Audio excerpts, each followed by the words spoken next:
Hi, greetings from Consult Club of IIM Ahmedabad. I'm Devavrat Pagle, the coordinator of the club for this year. And today we'll be covering the framework for growth cases.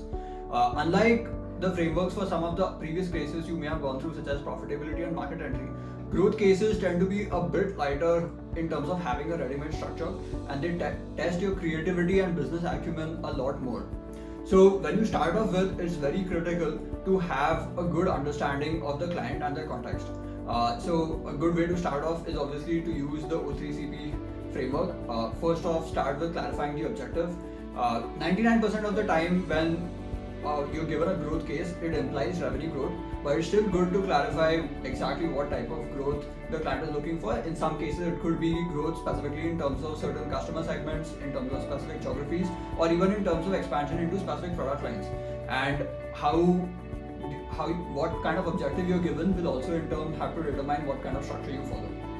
Once the objective is clarified, look into what the client's business model is like, what their value chain is like, who their customers are, what market positioning do they have in terms of their customer segments, price points, and so forth. What is their product, and in particular, is there any differentiation in terms of their product? What are the USPs, any downsides of their product? And finally, in terms of the market, what the competition is like, and how they are positioned vis-a-vis your client. Once you have an understanding of this overall context, then it's important to move on to the growth context, specifically to understand what the client's previous growth has been, what their growth target now is, given that they're looking to grow further. Is there any specific target that they have in mind? What the overall growth rate of the market is, and whether this growth is concentrated in certain segments or geographies of the market. This will give you a very solid base for proceeding further in terms of your analysis of how this client can grow. Finally, before you get into the actual structure, a good point to check is whether the client has any specific constraints in terms of their supply side or in terms of their growth strategy, any specific areas that the client is not keen to get into. Once you have this foundation in place, usually the first check that you want to do is whether the client wants to focus on organic channels for growth or inorganic channels. Inorganic primarily means buying growth directly, such as through acquisitions or partnerships. Organic growth is about growing your market presence through the company's in-house activities. Typically, growth cases tend to focus more on the organic side because that is where your thinking is tested a lot more. But again, it's always good to check this upfront. We'll start off first with the organic part and then move into inorganic. In terms of organic, your client can either grow by focusing on its existing product lines, or it can grow by expanding its product lines altogether. And this is something you will need to check in terms of what the client's preference is. Within existing product lines, the client can grow either by increasing the price or by increasing the volume of products that it is selling. So price in turn can be either in terms of the price level, so you raise prices. This of course is dependent on the price elasticity of those products, or you can change the pricing structure. This is things such as freemium models or specific two-part pricing and so forth. These are many different concepts that you will learn in your marketing courses. On the volume side, volume of course is a function of both the supply that the company can provide and the demand that it is getting from the market. In growth cases, usually the focus is more on the demand side rather than the supply side, but again, just good to check that there is no constraint that the company is facing on the supply side.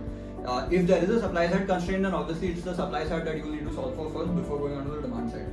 On the demand side, your demand can come either from the existing markets that your client is already present in, or it can come from exploring new markets. So within your existing markets, the volume that you're selling is, you can break it down as, your total number of orders can break down into the number of orders that you have per customer and then the total number of customers that you have. The number of orders can be increased through two levers. Either you can increase the number of orders that a given customer makes across products. So for instance, things like bundling, cross-selling and so forth, you get the same customer to buy more products, more types of products from the same client. Or you can increase it across time, which is things such as increasing the frequency of purchases, increasing the retention of customers and so forth. In terms of increasing the number of customers, this is more in terms, you can assess it in terms of the marketing customer journey. So start with the awareness, accessibility, affordability, and then the acceptability or experience of your product, and then explore specific levers for each of these. I won't go into the details here, but these are concepts that you will learn in your first and second term marketing courses. This is primarily the overview of the structure for existing markets. When you look into new markets, you can look it's primarily either in terms of exploring new geographies, which is the typical way of expanding into new markets, or in some rare cases it could even be in terms of expanding into newer product segments or newer positioning segments. This is a bit rarer because there are a lot of brand implications that come in when you start mixing segments. But still, this is an option that you may want to consider just to ensure that you're being easy. So this is an overview of your existing product lines. Now, when you move into newer product lines, again, this too can be either you introduce new products to your existing market, or you can introduce new products into newer markets altogether. So newer products in existing markets is primarily an exercise of figuring out what types of products could work. And good ways to check this is firstly products that are complementary to your existing product, products that are adjacent categories, or products that are upstream or downstream to the product that you're already selling. So things such as value-added services and so forth on your current product.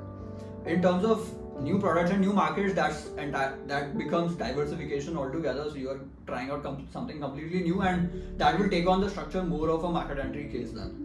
This is a broad overview of the organic side of growth. Now coming to inorganic side, there are two ways to approach this. One is in terms of the style or the method that is used for inorganic growth, which can take the form of partnerships, mergers and acquisitions, licensing. The three broad types that are there: licensing or franchising. The other way to go about this is in terms of relatedness of the diversification. So you can either have related inorganic growth or unrelated inorganic growth. Unrelated is again a manifestation of diversification. Related organic growth can be either in terms of moving horizontally, so expanding horizontally, so you are acquiring another player in the same market who is a direct competitor, essentially gaining both capacity and market share in the given market. The other option is to expand vertically, so you can either integrate forwards or backwards. Backward integration is about buying up your suppliers. Forward integration is about buying your customers and moving into downstream markets. Typically for revenue growth, you may want to focus more on forward integration or moving downstream in the market, because that is where value addition happens and your revenue growth will come from. Backward integration tends to be more for reducing costs. So this is a rough overview, quick overview of the growth framework. Now, like I said, growth cases test your creativity a lot more compared to some other case types that are focused a lot more on structure. So this kind of framework that we mentioned, keep it very flexible. You don't need to stick to it very rigidly. Even in terms of the layering that you do, you need to adapt it to the kind of case context that you're given. In some cases, it may actually make more sense to start off with a market cut first and then go into the product types. In other types of cases, it may make more sense to start off with a product cut and then go into the market context. Finally, for brownie points, in growth cases, your business acumen and creativity matters a lot. So for instance, everything that we've covered in this framework is things that a company can do to grow. But when you are solving a case, what your interviewers are looking for is recommendations on what the company should do. And that is where your business acumen comes in a lot, and where your scoping questions will matter a lot. So it's very critical to understand what your business's current positioning is, where they are in terms of their business life cycle, where the market is in terms of its life cycle, what your customers' needs are, what your client's products differentiation is, and that should feed into the kind of hypothesis that you build in terms of your growth recommendations. So this is roughly an overview of growth cases. Given the amount of creativity that is required, growth cases in general will develop better for you as you practice them more and more, because there is not as much to memorize here. It's a lot more about synthesizing a lot of the business learnings that you get across many of your courses in the first year. Your understanding of different industries. So read up on the industry primers that we have in our casebook, understand what the growth drivers are for different industries, what the market segments are like, what the different specific nuances or different markets are in terms of their sell side, and feed all of these into your framework, and that is where a lot of the actual case solving will take place in growth. Thank you.